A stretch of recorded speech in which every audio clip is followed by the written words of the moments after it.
அண்மை செய்தி. தமிழ்நாட்டில் இன்றும் நாளையும் 2 நாட்களுக்கு கனமழை பெய்ய வாய்ப்பு இருப்பதாக வானிலை ஆய்வு மையம் அறிவித்துள்ளது. அது தொடர்பான அண்மை செய்தியை பார்த்துக் கொண்டிருக்கிறோம்.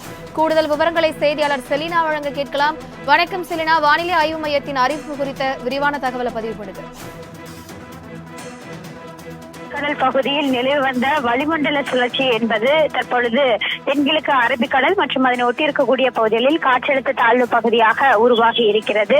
இது மேலும் அடுத்த 48 மணி நேரத்திற்கு மேற்கு வடமேற்கு திசையில் நகர்ந்து ஆழ்ந்த காற்றழுத்த தாழ்வு பகுதியாக மாற வாய்ப்பிருப்பதாக இந்திய வானிலை ஆய்வு மையம் தெரிவித்திருக்கிறது.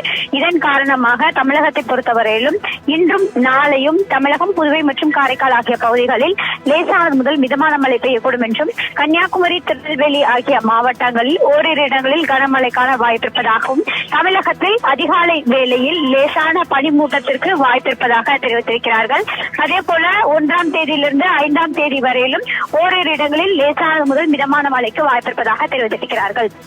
சென்னை மற்றும் புறநகர் சென்னையை பொறுத்தவரையிலும் அடுத்த மணி நேரத்திற்கு வானம் ஓரளவு மேகமூட்டத்துடன் காணப்படும். அதிகபட்சமான வெப்பநிலை 30 டிகிரி செல்சியஸ் மற்றும் குறைந்தபட்ச வெப்பநிலை 23 டிகிரி செல்சியஸாக இருக்கக்கூடும் என்றும், மீனவர்களுக்கான எச்சரிக்கை தமிழக கடலோர பகுதிகளில் இன்றிலிருந்து 3ஆம் தேதி வரையிலும் செல்லக்கூடாது என்றும், அரபிக் கடலோர பகுதிகளில் இன்றிலிருந்து 1ஆம் தேதி வரை செல்லக்கூடாது என்று எச்சரிக்கை விடுக்கப்பட்டிருக்கிறது.